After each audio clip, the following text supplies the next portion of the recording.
querido irmão, querida irmã que nos acompanham pela Web TV Catedral. Hoje iremos concluir os nossos estudos do documento 105 da CNBB, Cristãos leigos e leigas na Igreja e na Sociedade, e o tema bíblico, Sal da Terra e Luz do Mundo, do Evangelho de Mateus.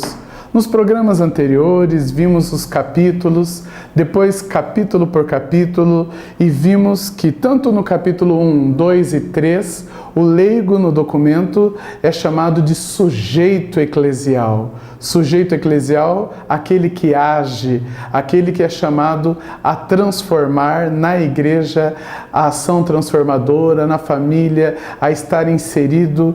E é importante então que esta definição que o documento reforça em todos os seus capítulos, que o leigo e a leiga saiba que é um sujeito em ação dentro da igreja e a partir da igreja também fora das esferas da igreja, a ação no mundo.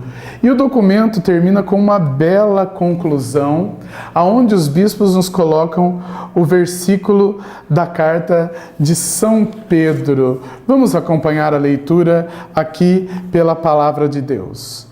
Como bons administradores da multiforme graça de Deus, cada um coloque à disposição dos outros o dom que recebeu. Se alguém tem o dom de falar, fale como se fossem palavras de Deus.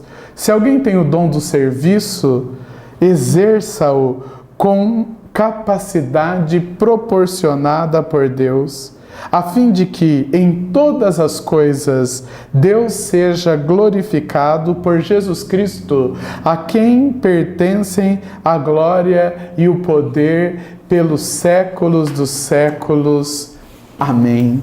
A conclusão, então, nos dá esta passagem da primeira carta de São Pedro, capítulo 4, versículo de 10 a 11.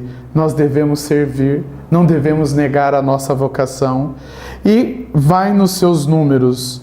Confiantes que a rica doutrina sobre o laicato se torne cada vez mais realidade entre nós, entregamos, dizem os bispos do Brasil, este documento a todos os batizados e batizadas e pessoas de boa vontade, para que cumpram a própria missão e com alegria e simplicidade deem a todos a razão da própria esperança. Olha que bonito, este documento é para você. Os nossos bispos fizeram para nós, para o leigo, para a leiga, para todos os cristãos e pessoas de boa vontade. Eles continuam nos dizendo: incentivamos os irmãos leigos e leigas a acreditarem na própria vocação como sujeitos de uma missão específica. Uma missão certa. A sociedade humana em construção e a igreja em missão contam com cristãos convictos da própria responsabilidade, dispostos a acolher desafios, alegres em abrir caminhos novos na construção do reino do Senhor Jesus, reino da verdade e da vida, reino da justiça, do amor e da paz. Eles também incentivam que os diáconos permanentes também vivam no matrimônio e no mundo a sua vocação. Eles encorajam os presbíteros, indispensáveis colaboradores dos bispos, a serem cada vez mais amigos dos irmãos leigos e leigas.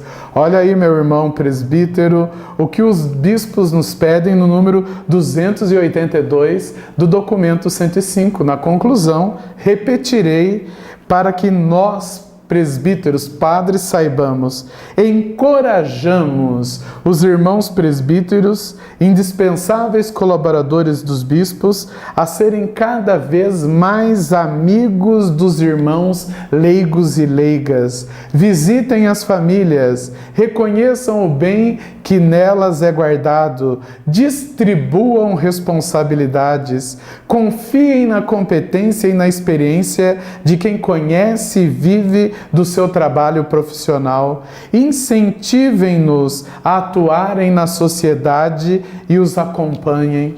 Esta é a missão do presbítero, segundo este documento. E os bispos também trazem para si a responsabilidade. Como bispos, nos propomos a acolher, diz o documento, cada vez mais com coração fraterno a todos os cristãos leigos e leigas, valorizando sua atuação na Igreja e no mundo, ouvindo suas opiniões e sugestões, buscando seu parecer de acordo com sua competência, confiando-lhes responsabilidades e ministérios, escutando a seus apelos e seus gritos silenciosos, reconhecendo-os em suas reais situações de vida como faziam os apóstolos, apoiando-os em sua formação e organização próprias e sofrendo juntos as angústias e partilhando as esperanças da ação evangelizadora. O documento número 105 termina então com este encorajamento dos bispos, falando aos presbíteros, falando a eles mesmos, e a Igreja convida você, leigo, leiga, a viver a sua missão, a viver o seu chamado dentro da Igreja. Repito, que a doutrina sobre o laicato se torne cada vez mais realidade entre nós, para que saibamos, como nos pede o apóstolo Pedro, dar razão da própria esperança. Que Deus nos abençoe, que Deus abençoe todos os cristãos batizados, profetas, sacerdotes e reis, aos cristãos leigos e leigas neste ano do laicato, e que você possa estudar este documento na catequese, na pastoral, nos grupos da pastoral familiar, grupos de círculos bíblicos, que este documento dado a nós é um presente dos nossos bispos à Igreja do Brasil e também do mundo, para que nós, cristãos, e principalmente os cristãos leigos e leigas, assumam a sua missão na Igreja e na sociedade. Muito obrigado e até um próximo programa.